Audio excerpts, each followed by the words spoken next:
Hi everyone, welcome to Sleepy Classes. आज हम discuss करेंगे India state of forest report of 2023. Now this report provides the in-depth assessment of forest and tree resources in India and it would be covered in two parts. आज हम the basics of this report discuss करेंगे and subsequent videos में हम findings को detail में discuss करेंगे. शुरू करने से पहले एक छोटी सी announcement. On the occasion of Christmas we are offering 25% off on all our courses for a period of 3 days. यानी आज, कल और परसों 3 दिन के लिए हम 25% ऑफ दे रहे हैं on all our courses if you use the code MERRY25. Now let's come back to the ISFR. Now India State of Forest Report 2023. अब ये जो रिपोर्ट है ये आपके फॉरेस्ट और tree resources of the country का इन डेप्थ असेसमेंट देती है and this is released every 2 years. Last report ISFR 2021 थी, उससे पहले 2019 थी, सो ऑन. तो ये एक बाइनियल रिपोर्ट है, मतलब 2 सालों में एक बार आती है. लास्ट 2021 में आई थी, लेटेस्ट 2023 की है जो अभी आई है. और इसे रिलीज कौन करता है? It is released by Forest Survey of India which is an autonomous organization and autonomous institution under the ministry of environment, forest and climate change, based out of Dehradun, Uttarakhand. Right. अब एक और चीज, ये पहली रिपोर्ट सबसे पहले 1987 में आई थी. 2023 की रिपोर्ट 18th रिपोर्ट है इन दिस सीरीज. और हर साल, हर 2 सालों में जब ये रिपोर्ट आती है तो कुछ नया होता है. तो इस रिपोर्ट में जो नई चीजें हैं, देखिए प्रीवियस रिपोर्ट्स में ना separate chapters have been dedicated to north eastern forest and hill district के फॉरेस्ट. इसमें वेस्टर्न घाट्स के ऊपर भी है.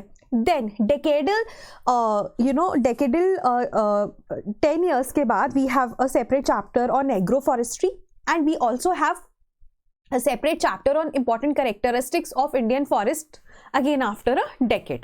तो ये कुछ important चीजें हैं जो आप नोट कर सकते हैं in this report. I hope this is clear. Then another important thing is that it is based on the interpretation of the satellite data जो remote sensing के through हमें मिलता है. And list 3 of IRS ResourceSat satellite has been used. And we also have field-based NFI National Forest Inventory data. अब जो satellite का data है वो उसने हमें फॉरेस्ट कवर के बारे में बताया है. नेशनल फॉरेस्ट इन्वेंट्री का जो डेटा है वो हमें बताता है ग्रोइंग स्टॉक और कार्बन स्टॉक के बारे में. ग्रोइंग स्टॉक होता है volume of all the trees in a forested area and carbon stock is the amount of carbon contained in them. Right. तो NFI हमें ग्रोइंग स्टॉक और कार्बन स्टॉक के बारे में बताता है और सैटेलाइट जो डेटा है वो फॉरेस्ट कवर के बारे में बताता है. Right. So that is another part that you have to note. And finally जब हम बात करते हैं ना ISFR रिपोर्ट की, तो ISFR हमें इंफॉर्मेशन देता है regarding forest cover and tree cover. Now you need to know what is the meaning of forest cover and tree cover. जब हम फॉरेस्ट कवर की बात करते हैं तो it includes all lands more than 1 hectare in area and having canopy density of more than 10%. जैसे अगर ये हमारे पास एक लैंड है और इसका साइज 10 hectares है, so it fulfils the first criteria कि 1 hectare से बड़ा होना चाहिए और इस पे जो पेड़ लगे हुए हैं ना वो भी इसके 10% एरिया को से ज़्यादा को कवर कर रहे हैं, मतलब 10% से ज़्यादा कैनोपी डेंसिटी है. कैनोपी डेंसिटी होती है ना, दिस इज अ ट्री, तो दिस इज द कैनोपी. तो जब हम ऊपर से देखते हैं तो वो 10% से ज़्यादा एरिया में होने चाहिए, मतलब अच्छे खासे पेड़ होने चाहिए उस एरिया में. अगर वो खाली लैंड है, मतलब उसका कैनोपी डेंसिटी 10% से कम है, 0 भी हो सकता है, 1 भी हो सकता है, तो ऑलमोस्ट खाली लैंड है, तो उसको हम फॉरेस्ट कवर में इंक्लूड नहीं करते. तो फॉरेस्ट कवर और ट्री कवर ISFR मेजर करता है. Forest cover is more than 1 hectare in area and more than 10% of the canopy density.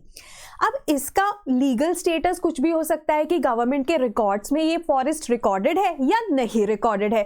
हो सकता है ये आपके स्कूल का एरिया हो, स्कूल का फॉरेस्ट एरिया हो जिसका साइज भी 1 hectare से ज्यादा और जहां पे कैनोपी डेंसिटी भी 10% से ज्यादा है. ऑर्चर्ड्स हो सकते हैं.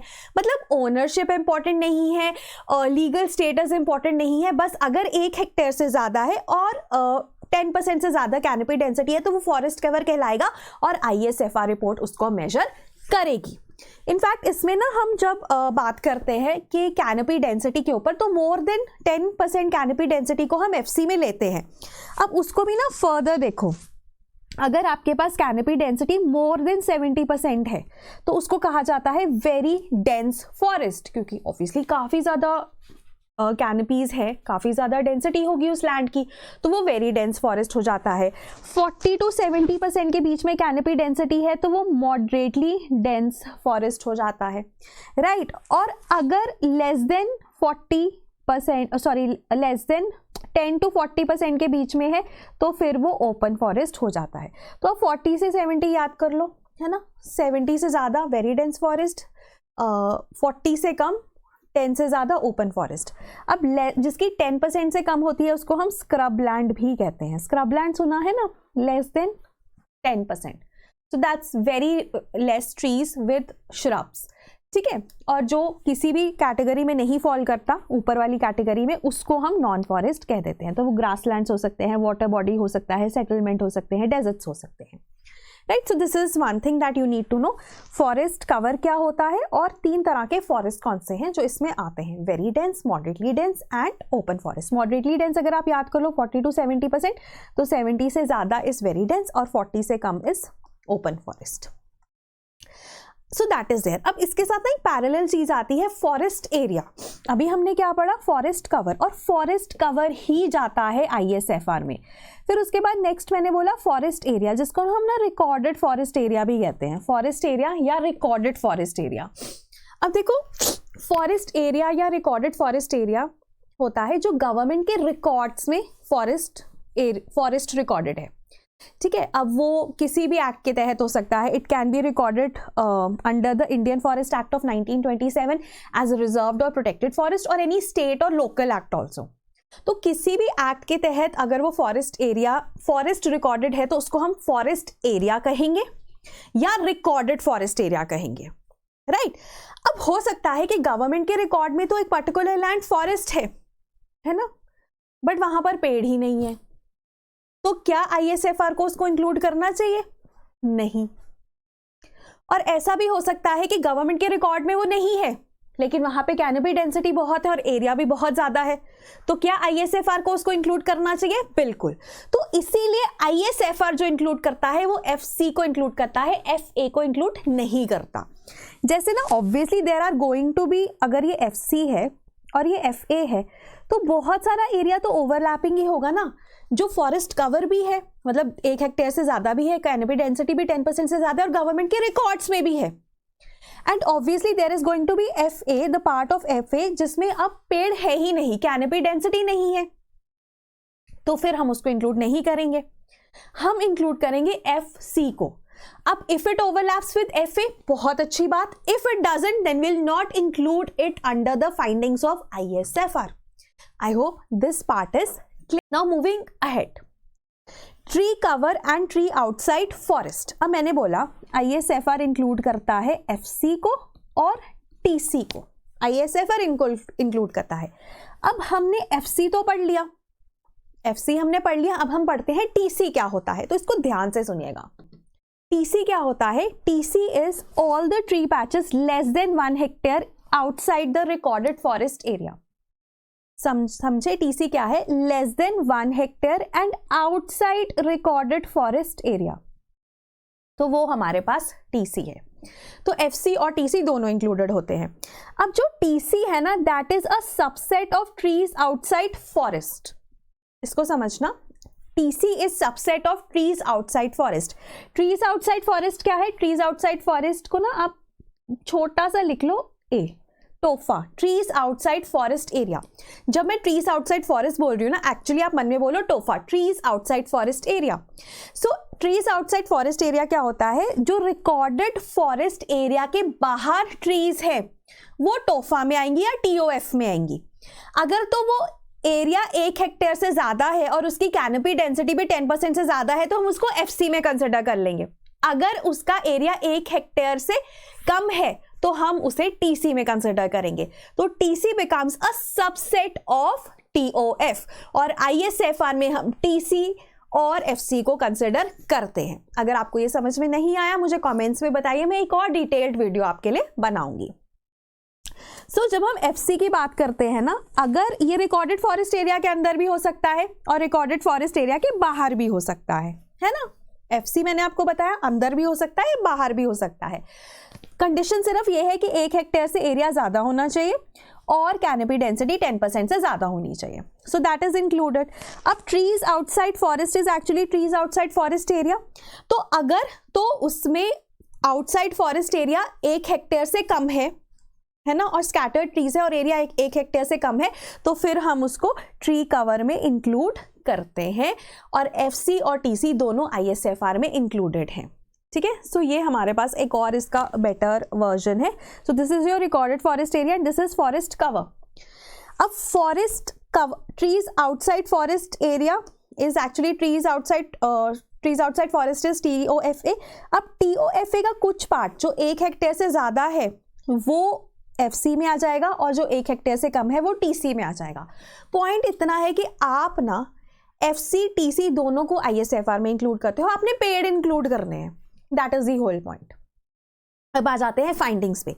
बेसिक फाइंडिंग्स ये है कि हमारे देश का FC प्लस TC है 25.17%।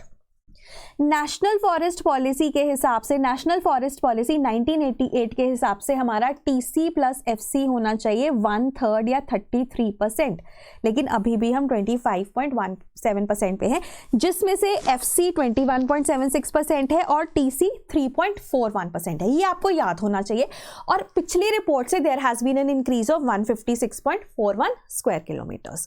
तो ये एक बेसिक फाइंडिंग्स है जो इसमें कवर कर रहे हैं। बाकी जो नेक्स्ट सेट ऑफ फाइंडिंग्स है, जो इलैबोरेट फाइंडिंग्स है, growing stock, mangrove cover, bamboo, everything we will cover in the next set of video. So I wanted to make this video more of basic. ठीक है, अब जैसे FC मैंने बोला 21.76, tree cover 3.41, total 21.17। उसके बाद scrub है 1.33, नॉन फॉरेस्ट है 73.50, टोटल 100% हो गया। तो ये फाइंडिंग्स आपको याद करनी है। ऐसा अब देखो, ये पूरी रिपोर्ट हम अपने कोर्स में भी डिस्कस करेंगे और अभी एनवायरनमेंट का ही कोर्स पार्ट चल रहा है इन प्रीलिम्स क्रैश कोर्स। तो अगर आप इसका हिस्सा बनना चाहते हैं तो ज़रूर बनिए। अभी हम बहुत ही इनिशियल पार्ट में हैं and later we will be covering everything regarding ISFR in detail. Obviously YouTube पे भी मैं नेक्स्ट पार्ट लेकर आऊँगी, बट क्रैश में आपको और भी ज़्यादा इलैबोरेटली ये मिलेगा एंड बहुत सारी और चीज़ें, innumerable other things. And just remember that 25% off है prelims crash course for the coming 3 days। आज, कल और परसों के लिए 25% ऑफ पर है। So that was all from my and. किसी भी तरह की कोई भी डाउट हो, कुछ हमने कॉन्सेप्ट्स किए हैं अभी आपको नहीं समझ में आए, आप मुझे कमेंट्स में पूछिए, मैं पूरी तरह से कोशिश करूंगी उनको एक्सप्लेन करने की। So that was all from my and. Thank you so much, have a nice day.